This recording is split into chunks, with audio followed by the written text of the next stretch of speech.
What's up, everyone? Welcome to the very first episode of the Friday Film Fight podcast with JayBee and Millie. Hey! Now, Millie, would you please like to discuss what we're going to be doing today? Yeah, sure. So, as JB's pointed out, today is Friday Film Fight. So, this consists of 3 rounds. So, earlier this week, JB and I both chose a movie based on a set category. This week's category was superheroes. So, we both selected a movie. JB's was Spider-Man, the original by Sam Raimi. And mine, I took a real loose interpretation of it and chose Frozen because I've been trying to force JB into watching that for years. So, there are our categories. So, what we're going to do with that is start round 1, where we review my movie and give it a rating. Round 2, where we review JB's film and give that a rating. And then round 3, which is a bit of a free-for-all, where we have to choose the winning movie of the week. Anything you want to add to that, JB?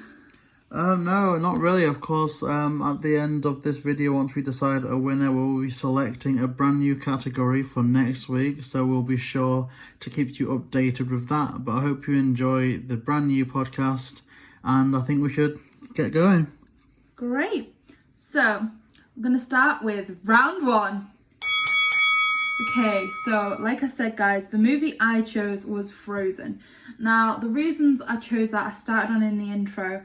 I've been trying to get JB to watch it for ages. It's a movie I particularly like. I always watched it with like my little niece. We used to sing and dance to it together, so I always found it quite a fun movie. I just thought it was JB's kind of thing. He's very into Disney, and it was one of the only Disney movies really you've not seen, wasn't it, JB? No, because I watched so many of them growing up, and of course, I guess you and your household, you didn't really like animated films that much, so it was definitely a surprise to find one that you'd seen and that I hadn't. Yeah, my parents were like really against animated movies. I think they just found them a bit weird, so I never really got to watch them growing up. But like I said, so spending time with my niece, I ended up watching it with her, and I always found the music really fun. Like I said, we used to sing and dance to it a lot. I feel like it's a really good, light-hearted movie. Kind of ties in with the superhero vibe a little bit, and you know, the Elsa has superpowers, and in the end she uses them to reverse the bad that she did. So yeah, we sat down and watched that earlier this week. And what did you think to it, JB?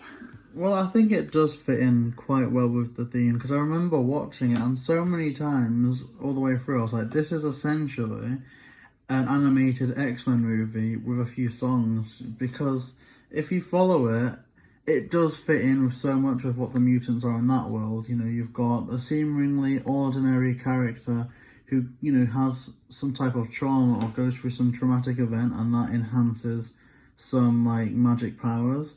And although she tries to hide the powers, eventually it comes out and it leads to some type of criticism or fear from people. And so I think, looking at it, it was my type of film, because really, it was exactly like the films I was used to watching, just with a different, you know, presentation. Did you take a favourite song away from the movie? See, there's like the Let It Go song, which was everywhere. You know, it was so popular. It was even on YouTube Rewind, but I don't think that was my favourite one. I'm not sure if I even have a favourite one, because I don't know. I wasn't really blown away by many of the songs. There's that one song which reminded me so much of a Tangled song. It was just, I don't know. I just don't think the songs were that good, really. I'm just trying to think of some, because there's a few that I liked. Like the one that Olaf sang was just funny. Oh, the summer song. See, that was just funny. It wasn't like something that you'd download and listen to, but it's definitely one that can entertain you, and I appreciated that. So I think that was probably my favourite overall. Yeah, I kind of like the little play on words thing it did there, where like in that song it left it open for a rhyme, like how he'd be a puddle or something, but it didn't actually sing that. And it was kind of left for a bit of, you know, for all the movies aimed at a younger audience, there was some like humour to be found there for us as well, I found. Yeah, and then with the other characters' reactions, like, oh no, someone has to tell them. And don't you dare! Letting him, like, just, you know, run about singing about what could actually kill him. So, characters wise, did you have any favourites? I know you referred to Prince Hans's Machiavellian. What was Yeah, it? he was like some type of Machiavellian genius, almost like a double agent, and I wasn't expecting it. Like, I think my overall interpretation of the film is that it was not what I expected. I think in a good and bad way. Like, the bad starts from, look, I know it's popular, so I expected it to be really good, you know, something that was different to the rest. And in the end, it was about 10 minutes of build up, and then it was straight into it. Like, I was expecting the Let It Go song to be not like the concluding one before like the final act or even the middle, but it was just stuff happens, she runs off, and now she's singing the song. And it just seems like it didn't really have a first act. It was a montage and then it went right into it. And so a lot of things were happening so soon. I was expecting a more of like the Lion King type structure. You've got the world set up, you've got a villain set up, and then there's like an event which triggers things, and then you've got a middle where people are developed, and then a battle at the end. And I think it's not bad that that didn't happen, but it just seemed very, I guess, rushed at the start. But the parts that it did well that I didn't expect is I can see how it would have been promoted as a better Disney film, because it subverts expectations to the point where it kind of criticizes the old-fashioned films, you know, from the Disney princess meeting the Disney prince and they just get married and, you know, that's how it happens. Whereas in this one, it just flips it all on its head. And I really, really do like that, because I think there are a lot of positive messages that people can take from it. Yeah, Elsa's certainly a very independent Disney princess, isn't she? Yeah, definitely. And it almost sets her up to be a bit of a villain as well. But then, of course, it goes that one step further by the one who we'd assume to be like the Prince Charming type character being the bad guy. And that just doesn't happen. He's kind of always meant to be the perfect, you know, person. He just turns up, he's got a horse, like, you know, the little gleam thing happens when he smiles, and that's it. But he's just evil in this, and I don't know, the way it builds up is so good, because you imagine him as such a good guy. Like, he's stopping the guards from killing Elsa, is it? Elsa. From killing Elsa. He's being pretty much a good guy until that one part, and I just think it's fantastic. Like, there's a Disney movie that shows that the act of love doesn't need to be, you know, a Disney prince kissing an unconscious woman like in Sleeping Beauty. You know, the villain doesn't need to be your typical, you know, scary witch or the guy who's just evil right from the start. And I don't know, I think it does have good messages. But the issue is that I think its execution isn't any better than any other Disney movies that I've seen. I don't understand how it's got to the popularity it has, but I like it enough. I think it's a good movie. Do you like it enough to agree to watch Frozen 2 with me? See, that's the thing though, because when you have a movie that subverts expectations so much, what can they do with a sequel? It's like, how do I explain it? It's a bit like Kingsman or The Incredibles. You've got the first movie which actively goes out of its way to say that this isn't that type of movie, this isn't this story, or like the first Jump Street, you know. It's everything you'd expect, but then there's a twist which makes everything reversed. And when they come out with a sequel, what can they do? Can they make fun of Disney sequels? Can they just try and do the same thing again?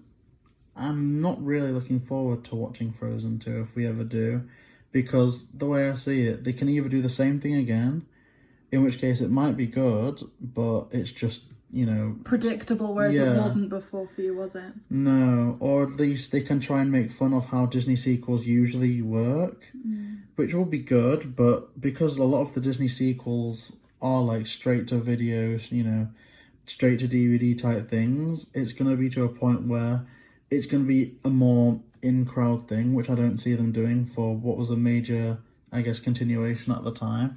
Or third, they can just try and do a good story, which would be the best part, but I kind of feel that if they just did a good story, it would just be like every other Disney movie. Yeah. So, you've given it a lot of good points, more than I was expecting, which I'm quite happy about. I was quite pleased about how well you were receptive to that movie. It also put a bit of pressure on me because I knew I had to pay attention to yours. Like, JayBee did go into this challenge fully prepared. He was sat there with his notebook. Like, he really engaged with the movie, and I love that review you've given because, you know, it goes to show that you clearly were. Do you have a favourite character that you want to pick out from the movie? See, this is where I kind of fall down a bit because a lot of the people I don't know the names. Who is that guy with, I don't know, what is it? The caribou? The guy with the reindeer? Yeah. Kristoff. See, I really like that guy. He just seems the underdog, wasn't he? Like, yeah. Like you said, normally you get the normal Disney princess with the prince, whereas this time he was the underdog, and I felt like you backed him a bit. A bit of a, he was, I mean, one thing I love about all these movies is that they present characters that are like, you kind of have to back them up. You have to root for them. Like Olaf, you kind of really want him to see the sunshine and just have like one of those coconut cocktails, but at the same time you know that it might cause him to melt and you don't want that, but you can't help but like give him that moment. And so with this Kristoff guy, he's a bit of a buffoon. He's kind of like wacky to the point where he's having full-on conversations with this like reindeer, but it's so different from the typical, you know, the Prince Hans that you see, that it made it very clear towards, especially the reveal, that this is the guy that will be here for the long haul, as opposed to just, you know, disposable Prince number 275. Yeah, see, I really like, and sorry, just you saying that really reminded me, the first scene where him and Anna are together in the sled, and he's saying, like, you know, what happens when you don't like the way he eats and stuff. It really goes against Disney, like everything that you've seen so far, like the, you know, the perfect prince, like you said, the teeth gleam when he smiles and stuff. Yeah. And that was like, yeah, what happens when he eats like a pig? And it was like, that's quite good. It's like revealing the flaws, because you never see that happen. Like, as crass as it sounds, at no point in any like Disney movies, or even any movies in general, really, in the middle of a battle, does the prince go, can we just delay this 10 minutes? I need to go to the toilet. Exactly. Like, nobody ever goes to the toilet in Disney movies, ever. But they need to start going to the toilet more. It doesn't show the humanness. It's just, like you said, this really perfect image that they go for. Whereas this kind of does, and kind of Anna's flaws is that she has the mindset of what the Disney princess used to be. Like, oh, well, he's not going to have that. He's a prince. And see, I'm thinking when the Beast jumped out on Belle in Beauty and the Beast, she definitely needed the toilet. She was a little bit scared. But no, she was locked in a tower for like... Yeah, well, just there's a lot of human aspects that you don't get. And I know that films, especially animated films, can be seen as an escape. But that doesn't mean that characters can't be flawed. And in the past, only the villain's really been flawed. It's been, you know, the perfect princess with the perfect prince, and I guess there's someone with an ego issue, or he's just hungry for money, and that's the villain.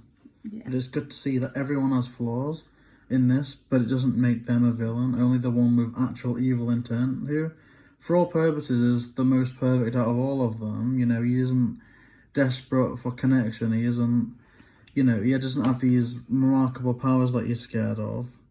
I don't know. I just think it's a more real Disney movie, if you can call a movie about ice powers as real. Well, I must admit, like I said, it's a movie I've always enjoyed, and you know, we're getting to that time now where we're going to give the movies a star rating. I personally think that Frozen, for me, is about 3.5 stars.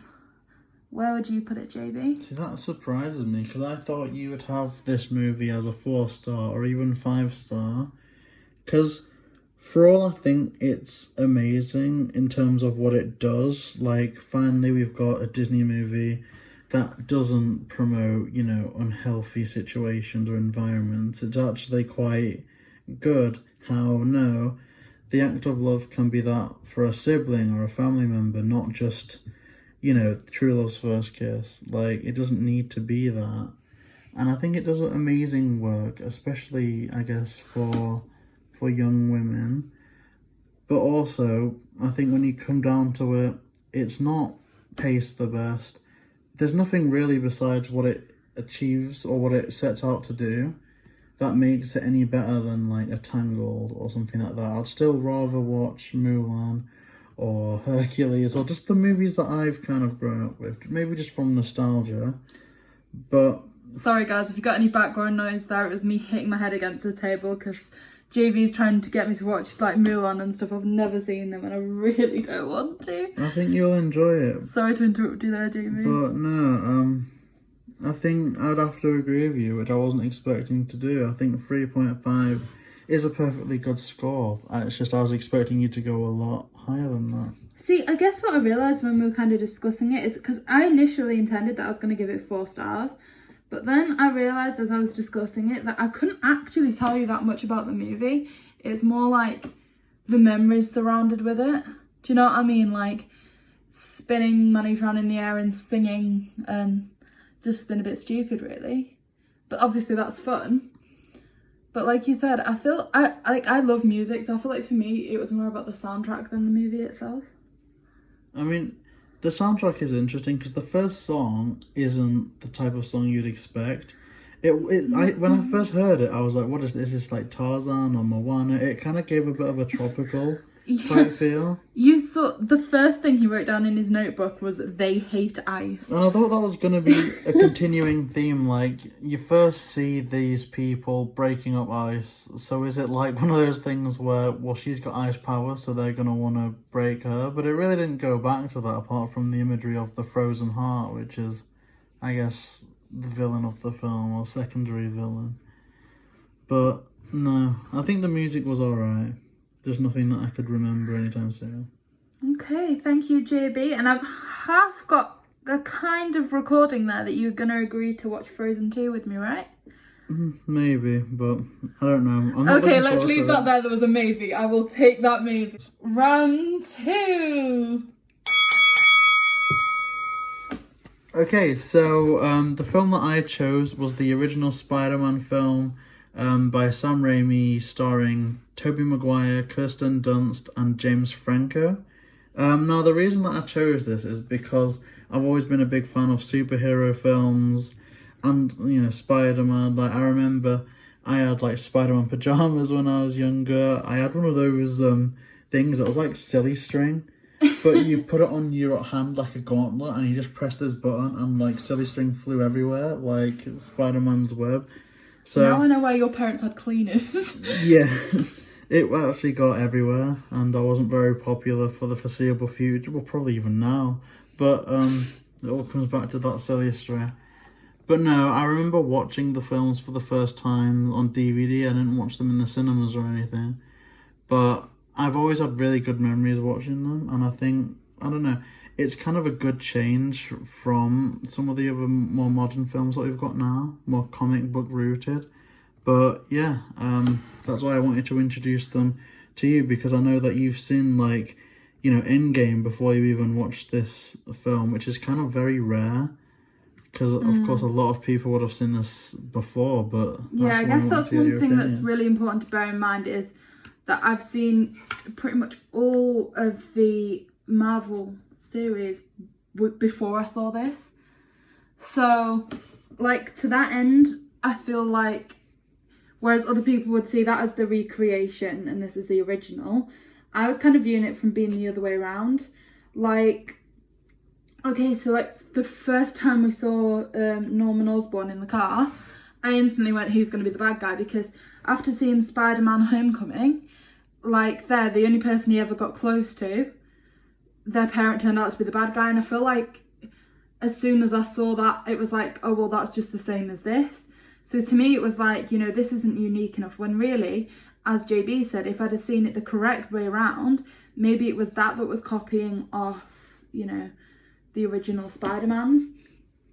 Again, I think I'm really not into before JB, I'd never seen superhero movies really.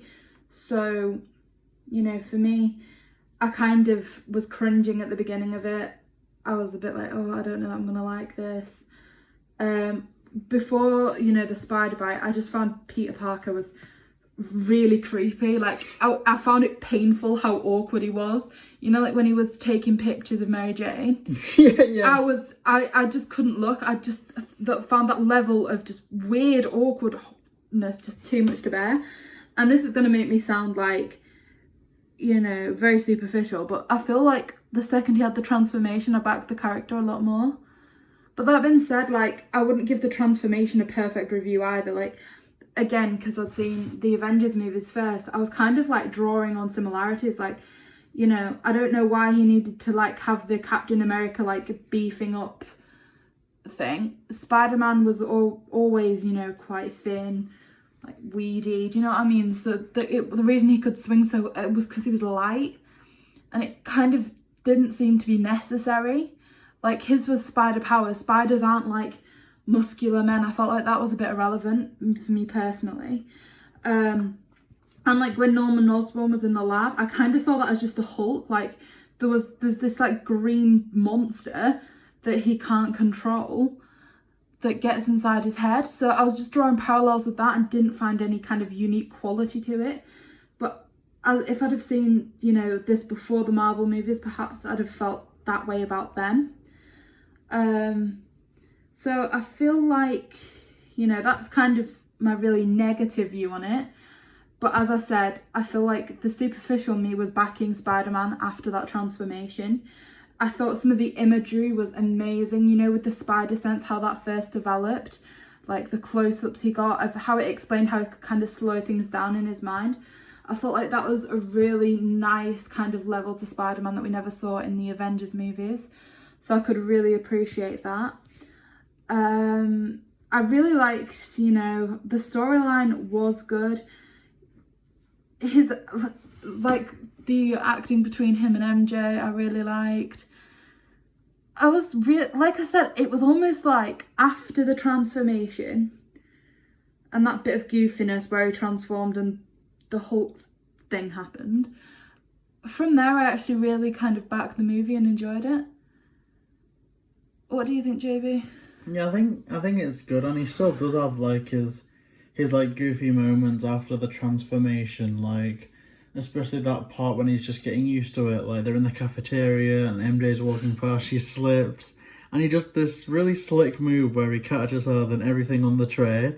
And but then he couldn't be any less slick because he's just there like, Yeah, she's like, thank you. Oh, you've got blue eyes. I've never noticed. Do you have contacts? And instead of making any type of reply, he just like stares at her, like blinks, and just has this weird smile across his face. He looks a bit like Toothless from How to Train Your Dragon, like.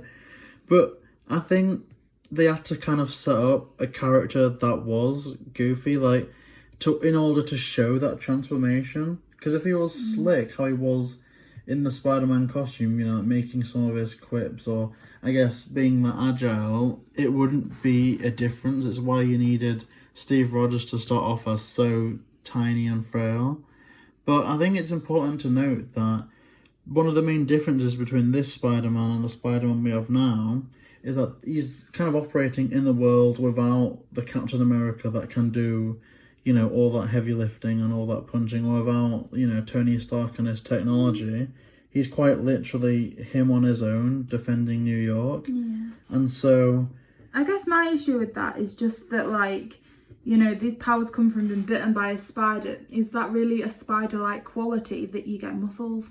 I don't think so, but at the same time, I think, going back to that other point, it's how it was in, I guess, the comics. And I think whilst a lot of people would eventually go on to subvert themselves from the comics, like X-Men, they gave them more professional looking costumes and even made fun of the comic book costumes in the first X-Men film, or how DC started making the Dark Knight, you know, so uncomic booky. You know, like, this is Batman if it was in the real world. I think this was a passion project for the director. It was, okay, I've really liked the Spider-Man comics, let's translate that the best as possible. And so I think this isn't meant to be, this is Spider-Man in our world, or this is Spider-Man in a super world. This is Spider-Man in his comic book world. Yeah, how he was created. And one word that I would use to describe this film and the whole trilogy throughout is just, it's cheesy, it's kind of goofy, it's really silly. Like, it is really silly. But in a point of view where you can look back at it now and just think of them as, I guess, the simpler days. You know what I mean? I know what you mean, yeah. Like you said, I guess, because you are such a, I don't want to say geek, so let's go for fan. You know, you do understand, I guess, the, you know, loyalty to the comics and stuff, whereas I'm kind of just seeing it as a movie firsthand. Yeah, I get that. And I don't know, not even if you didn't know the comic books, but I think it very much feels like a movie made, I guess, like, you know, late 90s, early 2000s. I don't know if that adds to the charm. I don't know if I consciously knew that they were so silly when I first saw them. But now I just kind of think it reminds me of the best parts of, I guess, the live action shows that you would watch, you know, on like Cartoon Network or Boomerang or anything of those at that time. I just think that whilst it's not as refined and polished as the modern day movies, I think they've got something that hasn't really been done before. And I guess one thing you need to consider that you're saying it's not as refined and polished. When was this first one filmed, do you know? I think it was filmed sometime 2001 to come out 2004, no, 2002, but I'm not entirely So certain. we're looking at nearly like 20 years on, so I do feel like all that can be excused. I think given the time that it was recorded, it was brilliant really for that. Yeah, like the swinging, like when he first starts, like say when Uncle Ben gets murdered and Spider-Man goes off and just starts pursuing the car, I think that still looks fantastic. And the suit, I think I prefer how the suit looked in these movies than even in the modern day films. Yeah, but it's the original. Like you said, this was a passion project for the director more than trying to modernise anything. Like when you introduce Tony Stark, you introduce modernised versions of everything.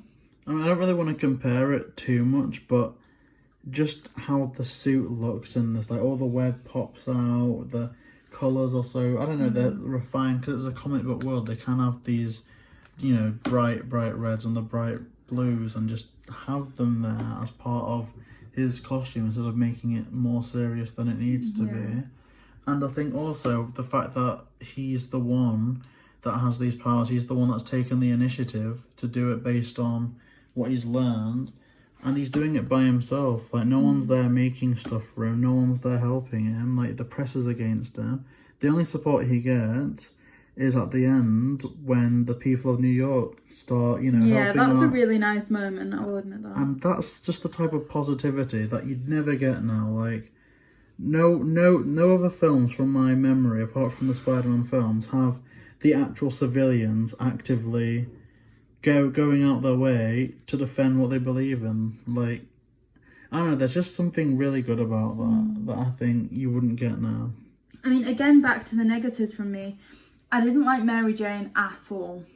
Yeah, Not even a little bit. That is a very popular opinion from, you know, pretty much everyone watching those films. Like, She's horrendous. Like, you know, she's with one guy and then she goes and kisses Spider-Man. It's just like, do you know what? Why? Like, you know, superheroes are supposed to represent what's good, okay? And like, she's like the main love interest for this film. And I feel like she completely counterbalances what superheroes intend to do, right? Like, she doesn't seem good. She doesn't seem like she's going for the best of, like, mankind. She kind of just seems a bit of a selfish woman.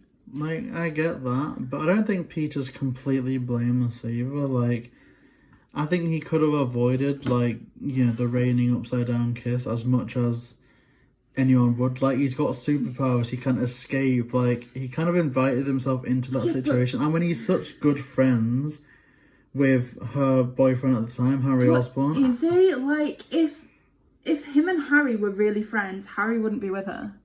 That's I point. don't see it as Peter's done anything wrong there. I see it as, you know, she should be the one that knows better. He'd been hurt by this guy previously. But at the same time, I don't think that like scene in particular is very good of Spider-Man. Like, he's meant to represent the struggle, like not using it for personal gain. Like, again, we're going back to the modern films, but it's exactly what the Tom Holland Spider-Man was gonna do, showing up at that party as Spider-Man to get popular or to get a girl or to And didn't. boost his standing, and then he didn't because there was something else to Yeah. do. And I feel that it's exactly what this Tobey Maguire Spider-Man does when he invites that upside down kiss, is exactly what the other Spider-Man wouldn't do. No, I agree. I do think that Tom Holland's a lot loyaler to the superhero kind of best for mankind image. But again, I'd just like to see why. Like, I love all this Uncle Ben stuff. Like, I think they've set Harry Osborn, and again, I've not seen any movies after this, so this might be deadly obvious to some of you. They've set Harry Osborn up to be the villain for the next one. Like, he sees it as Spider-Man has killed his dad. I feel like he's had so much bad stuff go on. Like, he's kind of like a typical movie character in that he's just taken all he can, and now he's going to turn into the bad guy. well, Spider-Man 2 is widely regarded as the best one of that trilogy. I think certainly it does lean into that direction a little bit, but I think it kind of takes its time a bit more. Like, it's not what you'd think, but yeah, it does kind of lean into that somewhat. It's just one of those things where I love how everything is set up to be the core struggle between Peter and his alter ego. Like, especially at the end when it's discovered that Norman Osborn has died and Harry blames Spider-Man. If you think about how powerful the fact is that after the wedding, he turns to Peter, says how much he hates Spider-Man, how much he wants revenge on Spider-Man, and then he says, "Thank God for you, Peter, you're the only family I've got left," and hugs him. Like, I don't think that can really be taken away from that at all. I think that's just so powerful, and Peter's just there knowing, you know, what that means. And it's only him and the audience that is really in on the secret, and I don't know, I think that is a lot. And with like the newer films, everyone knows who Spider-Man is. But I love how in this there's so much struggle on some people love Spider-Man, hate Peter Parker, hate Spider-Man, love Peter Parker. Like, it's a very, it's a duality. I do still feel like you get that a bit with Tom Holland, like his school friends don't know, right? I mean, his friend Ned knows, Zendaya's MJ knows. It's only really that version of Flash that doesn't know, but that isn't really done for tension. It's just, oh, look how cool Spider-Man is. Hey, Peter, you're lame. You know what I mean? It's not really done for drama. It's kind of like a Hannah Montana crisscross, isn't it? Yeah. Like, bullied in school and then secret life. Yeah, like, the people that were bullying her are, like, the ones that are her biggest fans. Like, screaming front row fans. And that's literally all you get. Like, it doesn't need to happen, but I think in this one it's definitely more interesting. So, in terms of how you'd rate it, now I know you rated your film first, so I think I'm going to do the same here. I don't know, I'm kind of torn on this, because as much as I want to give into nostalgia, I want to try and be fair. It's aged well in some parts. The swing still looks fantastic, the costume looks fantastic, the acting for the comic book setting is cheesy, but it's fine. Like, it's not good acting in terms of, if it was set in the real world, yeah, it's just stupid. It's really silly. But for the world it's in, I think it works well. But it also has aged extremely badly. Like, the female character being the one to just be kidnapped and scream her head off, and to also be, like, the object of many male characters' like affection. And also there's that joke in the wrestling ring about, that's a nice outfit, did your husband make it for you? That's definitely something that wouldn't be considered as politically correct in this day and age. There's definitely a lot of things that don't work now that did work, I guess, a bit better then, or at least that wasn't so much, taboo. But I think all in all, because of the message and how it does it and how different things are, I think I'm going to have to give it, a 4-star. Okay. So, guess it's time for my rating now. like I said, I've never really been into superheroes that much. And so to that, I was walking into this already in a negative mindset. Because I'd seen the Avengers first, like I said, I thought some of it was just kind of too similar, not unique enough, but I acknowledged that really this came first. So it was that brought that this was the one that was unique, that wasn't. And Mary Jane was just an awful character, but like I said, for the majority of the movie I was backing Peter Parker entirely. I started to really grow to dislike Harry's character, especially after the Mary Jane thing. I just enjoyed watching it, so I'm gonna agree with JB's rating and give it 4 stars. Oh, that is very interesting. I'm excited. So, does that mean that you on camera agree to watch Spider-Man 2? I do indeed. Oh my gosh. As long as you'll watch Frozen 2. Okay, we'll do that. I'm really excited. Okay, I'll do one better. Isn't there 3 of these? There are 3. I'll agree to 2 and 3 if you agree to Frozen 2. Done. You have a deal. That's the deal. Fantastic. Although you might not be thrilled you made that deal when you see number 3, but we'll see. No. We'll see. Okay, guys. So before I start regretting life choices, it's round 3. So guys, this is the free-for-all. We compare, contrast our movies, and we find the ultimate winner. JB, present your arguments. Okay, so I'm going to break this down into a couple of groups. First of all, I'm going to tackle the soundtrack.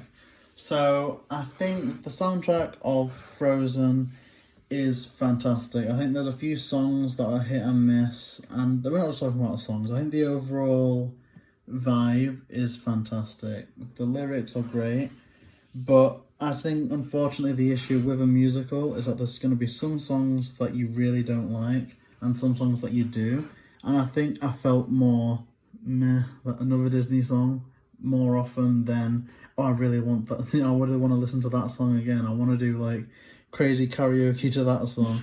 There was none of that. I mean, maybe if I'd seen it at the middle of its hype, I would have got it. Maybe I would have liked Let It Go more if I didn't hear it so much in like the years from it being released to me actually seeing it. Maybe that's my fault. But for me personally, the songs were just what you'd expect. It's top quality for the most part, but that's what you'd expect from Disney at this point. It really doesn't do anything to say this is Disney, but a little bit better. It's just another Disney. Now, the soundtrack for Spider-Man was composed, I believe, by Danny Elfman, and he's always done some fantastic work. I think he did The Nightmare Before Christmas, which is another film which I really, really love. But just that opening score, like, I love it. Like, it just feels a bit like Captain America's song in that it uses, like, you know, kind of the horns and, like, the good vibes. But, I don't know, I just remember listening to it from the DVD and just, like, playing with, like, my Spider-Man action figures. And it just, I don't know, it just makes me feel epic listening to that score.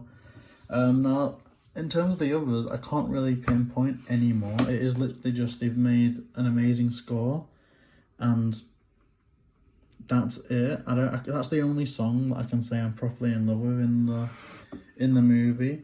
But I think it's done to a point. Like if you played, you know, the you think Harry Potter, or you know, like, you know, like I've never seen Star Wars, but I know that that's Star Wars. Same with Superman and Indiana Jones. And I think for me personally, if I heard the Spider-Man theme from this movie, instantly I'm thinking Spider-Man. I mean, I'm going to be level with you here. I honestly wouldn't have a clue. No. But maybe it's just the fact that I've watched it so many times, but I love it. Now, in terms of the plot, I think Frozen is fine. It's like an X-Men movie. I kind of explained it earlier, but she gets powers, struggles to control it, and then it kind of all gets out of hand. And I don't know, I think because it happens so later on, it's something that's been done before, but I think they do it quite well in this, especially because it's the siblings. Like, they were friends before, and then because of the powers, they kind of had to distance themselves a bit. So, I don't know, I think it's more to do with the characters that matter with Frozen than the actual story itself. But with Spider-Man, it is just origin story, right? This is how he gets his powers, and this is when he realizes what he's meant to do with them. I don't really know if one's better than the other on paper, because I think they're actually so similar when you think about it. Yeah. So I don't know. I'm not sure. Okay, well in that case, I guess I'd say to what you've just been saying there, JayBee, that in terms of soundtrack for me, if you'd have asked me if Spider-Man had a soundtrack after watching it, I'd say no. Whereas Disney's really heavily relying on it because it's a musical. But to that end, I think it's not the movie I liked as such with Frozen. It is more the soundtrack. Do you know what I mean? It was almost like an excuse to do the music. The music was always, in my eyes, better known than the movie itself. Like you said, Let It Go was played so many times. Yeah. I feel like that song got more grounding than the entire movie itself. Like with what was it, Despicable Me 2, that happy song. Oh no! But I think it was done like that with me. Like everywhere I went, I was hearing that song and Let It Go at the time. That it kind of soured me to it a bit.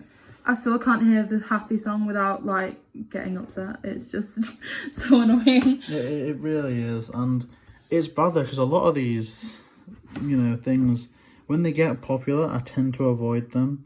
Like when Stranger Things was popular, I avoided it. When Rick and Morty was popular, I avoided it. I always wait until maybe a year or so after, and I never got around to Frozen. And I don't know if it's because I don't really have any small children in my family, that I saw the ones that would have come out when I was that age, like your Monsters Inc. or Tarzan or something, and you've seen the more recent ones because you weren't allowed, or like it wasn't the thing to watch animated movies in your house when you were younger. But obviously now that you've got younger nieces and stuff, now you're watching more of the modern ones, like Tangled and stuff like that. Yeah, the Princess and the Frog, and I've never seen them until now or until recently, but.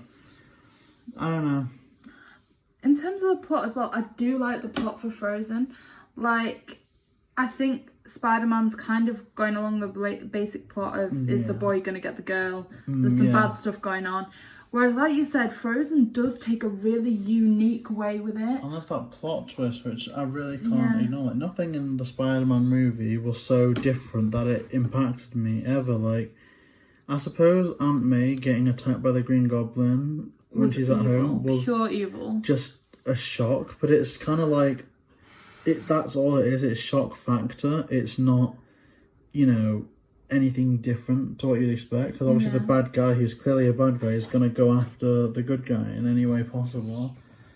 So I think I'll have to give the plot in general to Frozen, because of that.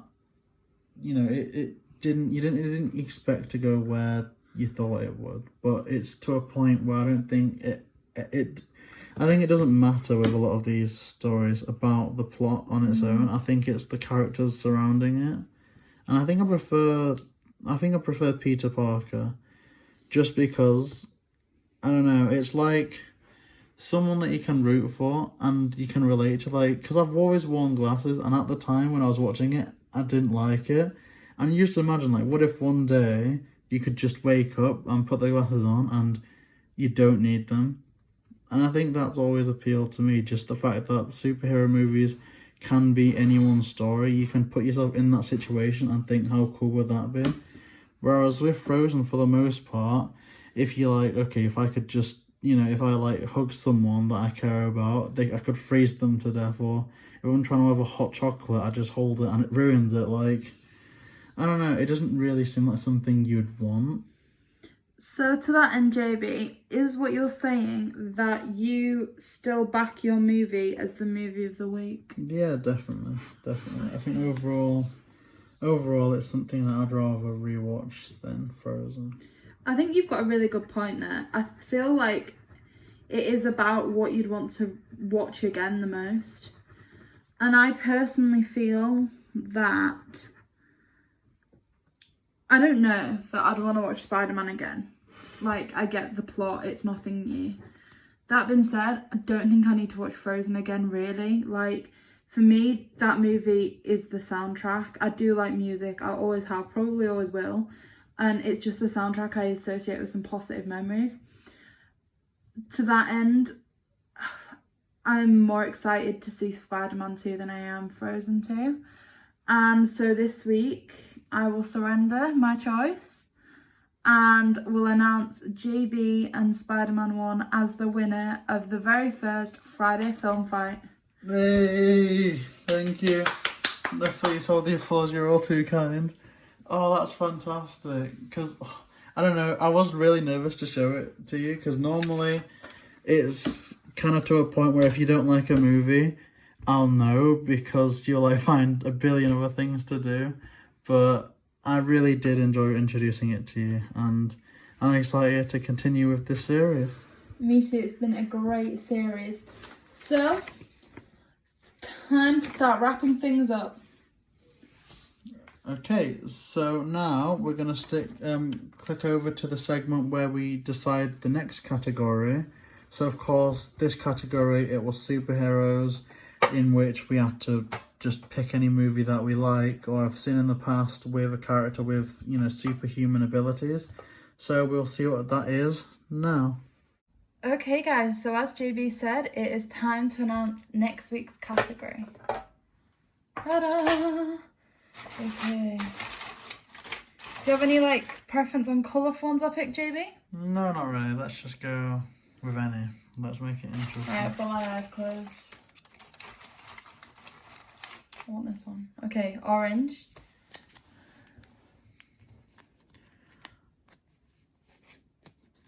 Oh my god. Painfully slowed it. I'm nervous.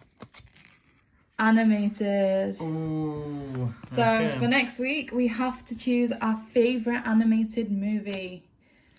That will be interesting. I kind of have a few ideas rattling on the top of my head right now, but I'm not going to give anything away at this point. But no, that is perfect. Okay guys, so make sure you come back to our channel next Friday to check that out. Like this video, please. You know, we want to build up, you know, a bit of support for the videos that you guys like, so we know to continue doing them. Comment any categories that you think we could add into the box to be selecting from next week. And also subscribe to our channel. We're trying to do lots of like film, book and game related videos. So please keep an eye out for all those on this channel. Yeah, hope you enjoyed. Have a good day. Like and subscribe to JayBee. JayBee.